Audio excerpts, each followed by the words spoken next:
right, so I'm not going to put a new gasket underneath this one because this one's still bolted down. I never did take it off. That plate's still there. I am going to clean it up a little bit.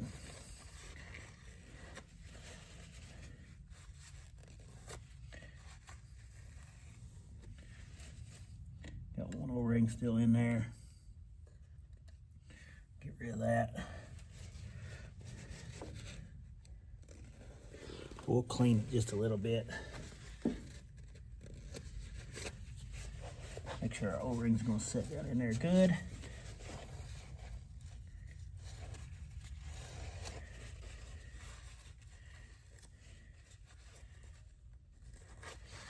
Now remember, if you're not rebuilding one of these and all you're doing is putting that Power Beyond on, it's a whole lot easier and you need a whole lot less parts now. So it takes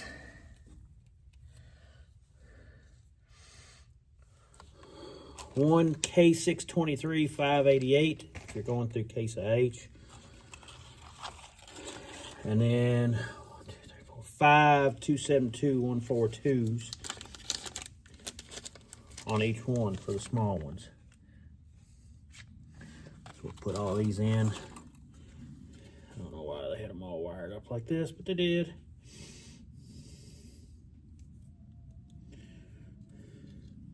So I think it's 3 big ones and 15 small ones. That's what I figured.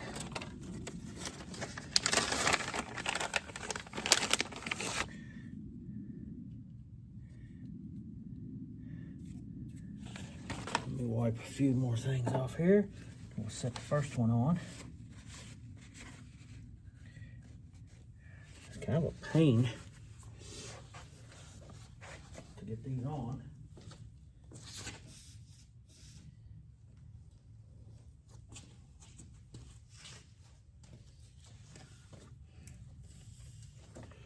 All right, so I'm gonna set that one on. I'll put our linkage on later.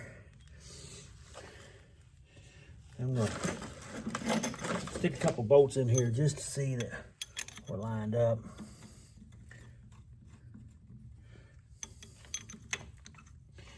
In all honesty, could cut a couple dowels. There we go. So that's got us lined up there.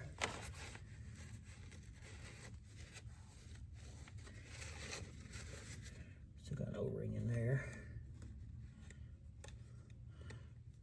Those old O-rings probably would hold for something like this, but I just don't want to chance it.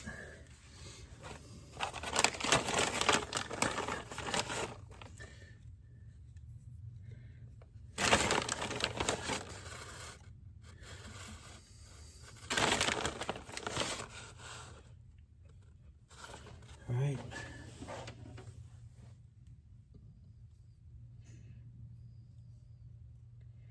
A bigger O-ring.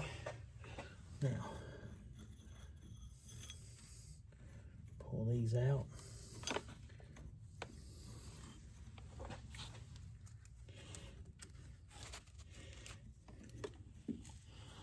Get this off.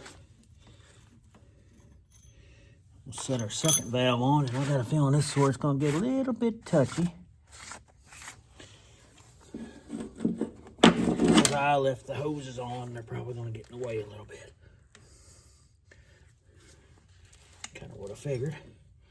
So, got an idea.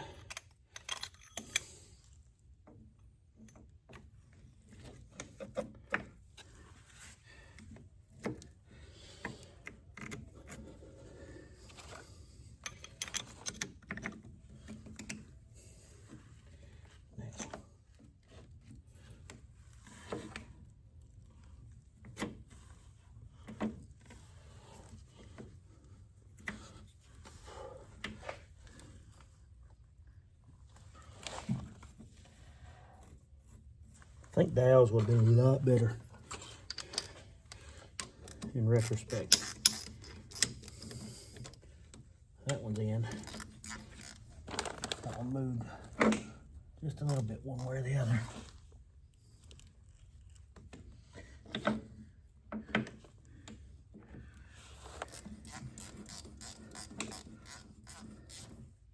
Okay, now that one's in. Yep, do recommend removing the hoses, or at least loosening these fittings up here, or it will move around. Now, since we're adding a Power Beyond,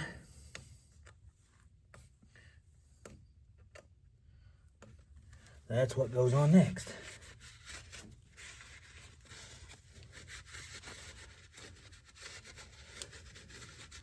And it's going to be a little bit more difficult to get it on there.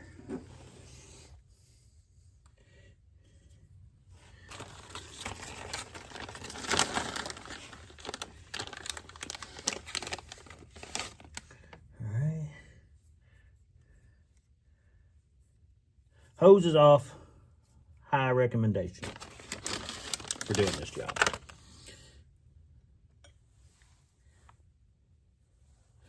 Now, I'm going to switch y'all over. All right, maybe we can see a little better now. O-ring's in place. Let's get this one out.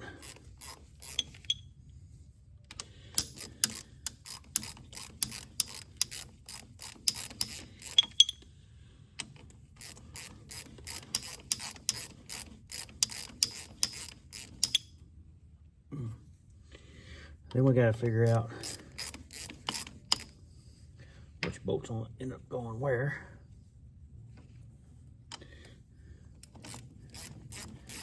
Did not think I put that one in that far, but maybe I did.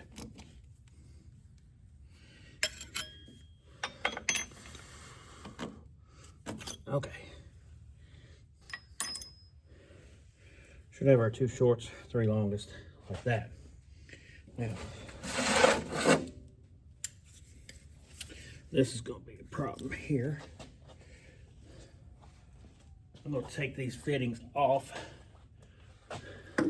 and I'll be back. All right, when putting the Power Beyond on, make sure that center hole is there, because it's got to line up right there to get flow through it.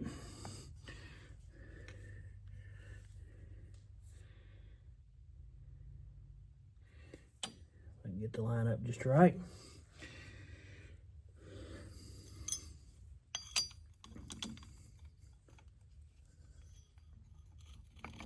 All right, I'm just going to slide these in this time, because the bottom 2 don't believe moved. Okay. Then we put our top on. Now, this top here, I don't know why, but it did have that port right there. I don't know what that fluid was for. It doesn't go anywhere. It's just a notch right there. But we don't need any O-rings or anything like that, because everything should be contained down in the bottom. I would assume you put the top back on, because that'll help hold it better.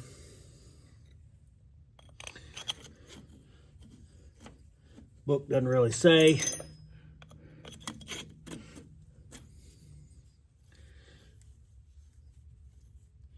See, there might be a problem.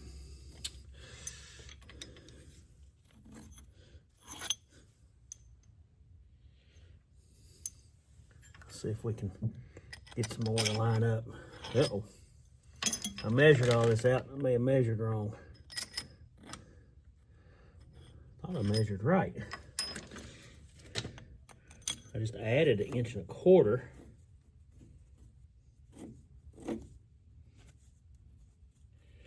It barely has any threads.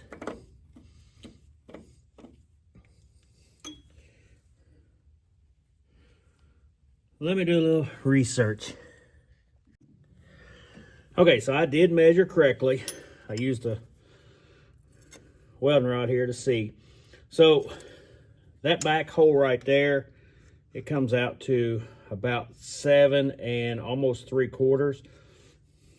An 8 might work in there. I got 7s for it. Basically what I did was I took the original length, added 1.25 inches, because that's the thickness of that. But if you're doing this, these 2 are 6 inches long. This one's 8 inches. These 2 really need to be 7.5. I'm probably gonna have to go get 2 more 8-inch ones and see. But 7.5, I think, would would be better, but I can't find a 7.5 bolt. So see, there's just not enough right there to bite on. So I'm gonna have to go get another 8-inch for that. I did not buy but one 8-inch bolt.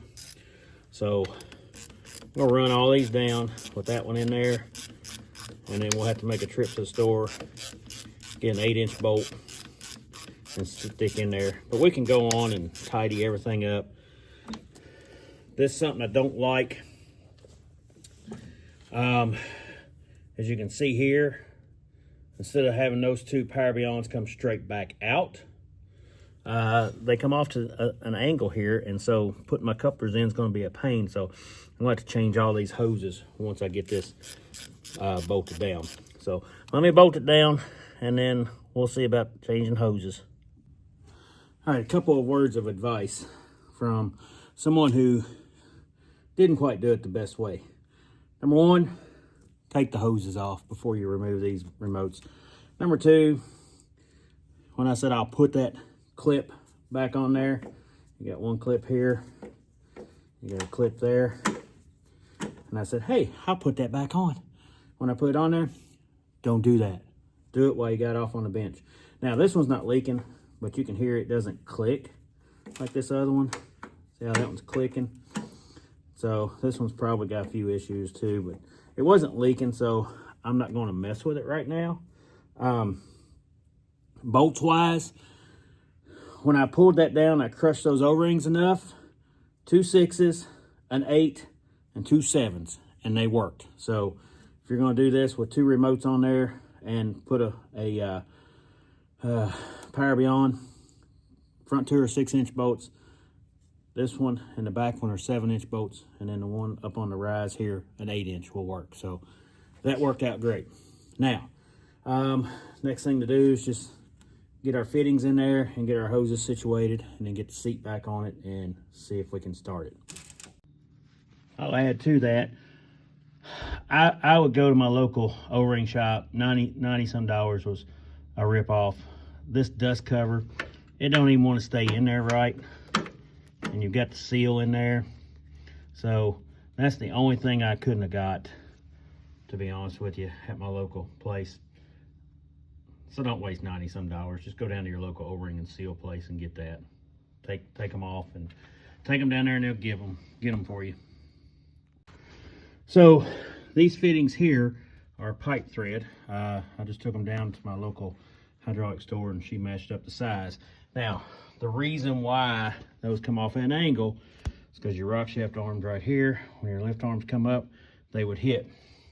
Also, the way these are, they're very close. So I wouldn't want to be hooking and unhooking a whole lot all the time. But I'm going to have my loader hoses hooked in there, and I'm going to try to get these couplers back to where they're holding these hoses where I want them at, so they're kind of not all flopping. That's the next thing I'm going to work on.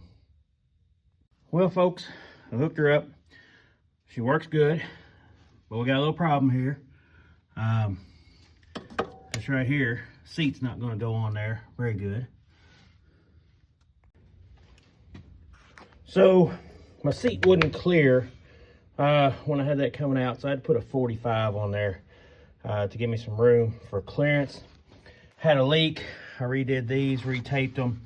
I didn't have any pipe dope, so I'm going to check it here in a little bit. I dried it all off, and we'll fire it back up here in a little bit and see what kind of situation we run into. If our only leak was here, I couldn't tell because it was leaking here. It was running all down, so I don't know if I've got any other leaks. I also did get in the book last night. You don't, well, I looked on the line on Google. You know how that goes. You don't have to put the cover back on. It doesn't look like on Google, but I stuck it back on because my bolts already matched it. So you would have to, when you're figuring your bolt length, what I told you before, you would have to subtract whatever this is if you're wanting to do that. But I put it on there. It just kind of makes it look a little better. If I paint it up, put the decals on it, it'll look good. So I'll get started up here and we'll see if we got any leaks. All right, so after running it, I don't see any leaks. Loader worked good. I'll show that later on when I get the seat. This old girl's a little smoky when she runs, so I had to open my big door, and so I'm letting some heat out. But I wanted to show you real fast, when you're hooking this up, there's no in and out that it says on the block. But looking in the parts manual, it does show that the line coming from the outside of the valve, and yeah, my valve's leaking a little bit. I'm gonna have to get into it next. The line coming from the outside of the valve goes to the inside of the block. So the outside of the block is gonna go to this inside one right there. So that should help get your flow right on that. So now we'll let her clear out a little bit, get our seat mounted on it. I've still got to figure these out. One of these is bent, trying to get them. I think this piece here is bent, so I'm trying to work and get them in there because I want my couplers where I can actually get to them. So that's something else we'll work on as we go. But basically that's how to put a Power Beyond on a David Brown, as well as how to go through and reseal the your remote in there, as far as the plunger and everything, if you've got some leaks on it. So hopefully that'll help somebody out. Next, we'll get the seat on it and get it going. All right, I worked on these as much as I could. This piece was bent, so I heated up and got it back a little bit straight. These are kind of bent out. It's not really where I want it. I'm gonna look and see if there's a salvage yard, see if they've got that bracket in better shape. New seats on. So this project is ready to be rolled out the door and put into use. Thanks for watching. Got any questions, anything I could help you out on rebuilding one of those valves or putting the Power Beyond on, shoot me a comment there and I'll try to help you out best I can. Thank you.